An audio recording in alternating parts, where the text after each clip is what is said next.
Continuamos en el programa La Noche. Diana Sofía Giraldo, presidenta y fundadora de la Fundación Víctimas Visibles.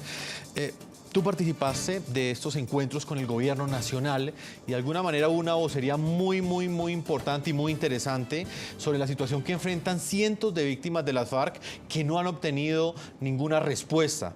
¿Este nuevo acuerdo garantiza algún tipo de verdad, algún tipo de, digamos, de reparación para estas víctimas? ¿Qué se puede rescatar de esto? Bueno, gracias a que triunfó el no, nos invitaron a la mesa y pudimos seguir preguntando dónde están los más de 400 secuestrados, desaparecidos, de los que las FARC todavía no ha dicho una verdad que contribuya a la sanación de esas personas y que seguimos esperando, señores, ya que están en Bogotá, como un gesto humanitario.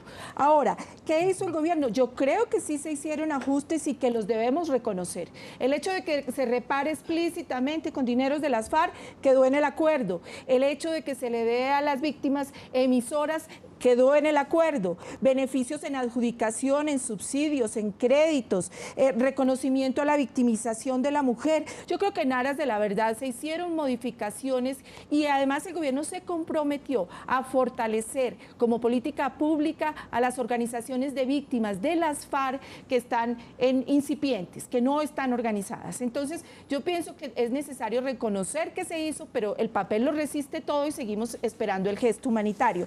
Ahora, la otra organización que estuvo presente en estas conversaciones insistió muchísimo y todos los demás que estuvieron presentes en que tuvieran que pagar una pena, porque es que la verdad es que vienen de La Habana al Congreso.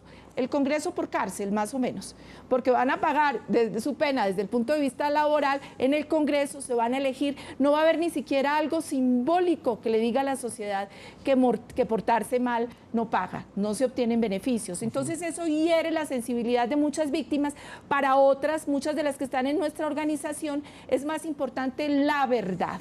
Y usted lo sabe, ustedes han tenido aquí cientos de personas que después de 10, 15 años, 5, 2, siguen preguntando dónde está mi hijo, dónde está mi hermano, dónde está mi padre, sigo esperando su retorno. La verdad la tienen las FARC y ya es hora de que den un gesto humanitario, que el gobierno lo presione, que la iglesia se pronuncie, porque es que seguimos en esto y nadie pregunta dónde están los secuestrados desaparecidos de las FARC. El gobierno acaba de crear también una comisión especial que esperamos que empiece a operar y que todo esto se ponga cuanto antes para reconocer, validar los derechos de las víctimas de las FARC, que fueron las grandes desaparecidas durante este proceso. Representante Hernán Penagos, en otro punto analizábamos en el anterior bloque pues que definitivamente ya el gobierno nacional notificó a los colombianos que ese acuerdo o este nuevo acuerdo, denominado nuevo acuerdo, se va a refrendar a través del Congreso de la República.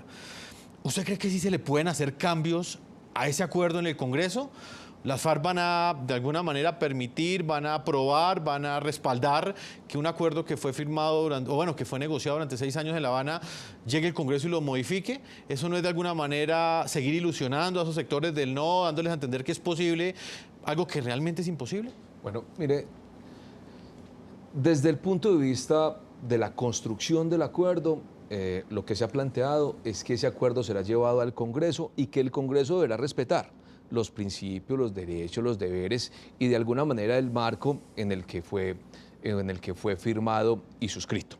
Desde el punto de vista jurídico, como quiera que hoy no está en vigencia el acto legislativo para la paz, lo que quiere decir que no está en vigencia el fast track, ni está en vigencia las facultades del presidente de la República, ni el acuerdo entra al bloque de constitucionalidad, la implementación de ese acuerdo se tendrá que hacer por el procedimiento ordinario, es decir, 8 debates para un cambio constitucional, 4 debates para un cambio legislativo. Sobre ese argumento de que esos acuerdos puedan llegar al Congreso de la República a un trámite ordinario, normal, como se aprueba cualquier ley hoy en el país, hay posibilidades de cambios. ¿Por qué? Porque los congresistas pueden presentar proposiciones, pueden hacer mayorías para hacer modificaciones, es decir, existe ahí una facultad legal del Congreso de la República para hacerlas. Ahora bien, otra cosa es que el Congreso quiera honrar esos planteamientos que se hicieron desde el inicio, ese acuerdo tal y como está establecido y no hacer modificaciones sustanciales. También debo decir que si el Congreso quisiera hacer algunos cambios, independientemente de que lo quisiera, esos cambios no puede decirse, por ejemplo, cambios, digamos, de fondo que tengan que ver con la estructura del acuerdo, porque sería casi que frustrarlo y de alguna manera hacer que ese acuerdo termine digamos, sin posibilidad de consolidarse. Acuérdese usted que en la mayoría de los acuerdos de paz que se han llevado a cabo en el planeta, el año o el momento más difícil no es ni siquiera el momento de la negociación hasta la firma, el momento difícil es el momento de la implementación, ese año siguiente después de la firma, donde generalmente las partes incumplen, los unos entonces al ver incumplidos los acuerdos por parte de los gobiernos se van nuevamente a delinquir, y ha pasado en muchos, en un porcentaje muy alto, que se frustran. Así que ese año es un año relevante, importante y crucial, pero que el Congreso de la República pudiera hacer algunos ajustes, yo creo que sí. Es que esa es la pregunta más importante. Doctora Marta Lucía Ramírez, ¿usted qué opinión tiene? ¿Confía en que quizás el Congreso sea el escenario donde aquellos sectores que votaron por el no, que ganaron el plebiscito, puedan llegar a incluir algunas de esas peticiones, o esto sencillamente es imposible? No, Jefferson, yo con todo el respeto por el doctor Penagos tengo que decirle, no hay esa posibilidad, no hay la más mínima posibilidad. Si no hubo la posibilidad de hacerle cambios de temas sustantivos en la noche de ayer, sabiendo el gobierno que esto le daba la legitimidad de tener un acuerdo que tuviera el apoyo de todo el país, mucho menos le van a dar la posibilidad al Congreso de Colombia de hacer ningún cambio sustantivo. Al Congreso lo van a tener limitado a expedir las leyes y las leyes y las reformas constitucionales que pongan en desarrollo todo el acuerdo. A ellos los van a limitar a eso. Y es cierto lo que dice el representante Penagos, hoy no existe el famoso fast track, que además eso es una aberración jurídica, porque es que fue un Congreso que él mismo se mutiló sus competencias legales y aceptó que en el futuro todas las leyes que expidiera se limitaban a aquellos proyectos presentados por el Congreso, todo dentro del marco del acuerdo con las FARC. Ese fast track no existe hoy porque el acto legislativo 1 del 2016 no entró en vigencia porque estaba condicionado al resultado sí en el plebiscito. Pero ayer Yesir Reyes, el exministro de Justicia, ya empezó a moverse presentándose en una acción ciudadana dentro de la demanda de inconstitucionalidad contra el acto legislativo para que esa partecita, ese artículo del fast track quede vigente. Luego no nos extrañe que de pronto terminen sacando adelante ese artículo del acto legislativo, con lo cual el Congreso llegaría otra vez a unas competencias reducidas en donde va a tener que darle trámite rápido a las reformas constitucionales y legales y limitarse solamente a aprobar o improbar lo que el gobierno le presente en sus proyectos. Y las reformas que haría sería sobre los proyectos que lleve el gobierno al Congreso y no sobre el acuerdo original con las FARC. Al país hay que hablarle con claridad. Mire, es que por estar realmente con tantos laberintos y tantos entuertos jurídicos, es que este acuerdo es opaco, este acuerdo no es suficientemente transparente. Fíjense que hay reformas de última hora, como por ejemplo la de los militares. Son muchos temas en donde el Congreso no va a poder intervenir para hacer ningún cambio de fondo. Quiero hacerle una última pregunta, doctora Marta Lucía Ramírez, y es lo que entonces le espera a esas voces que defendieron el no. ¿Qué ruta les queda aquí en adelante? ¿Comienza entonces la elección presidencial de cara al 2018, luego de esta decisión de refrendar los acuerdos vía Congreso y no vía voto popular? Yo no considero que eso sea bueno, Jefferson, es posible que eso suceda. Me parece que el tema de la paz es un tema sublime. Esta debería ser una política de Estado. Esto debe estar por encima de cualquier interés político del gobierno de turno, de los aspirantes a sucederlo, porque es que no se puede manosear un tema sublime como es el de la paz.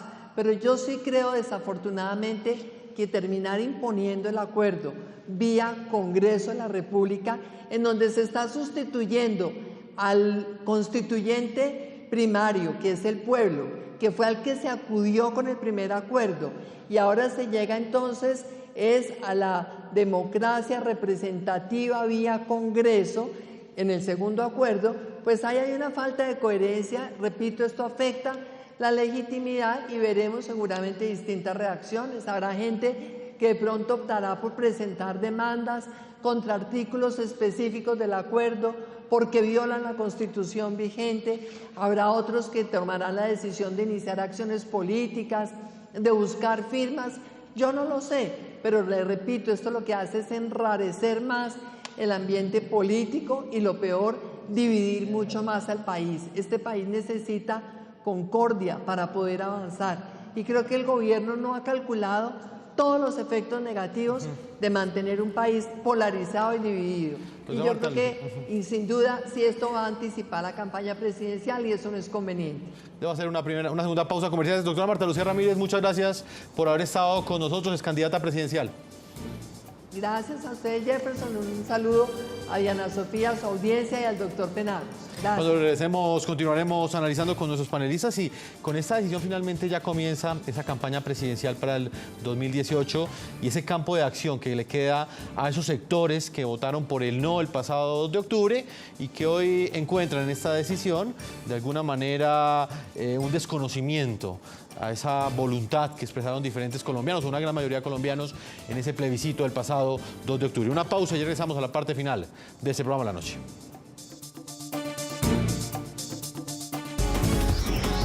Ya regresamos con La Noche.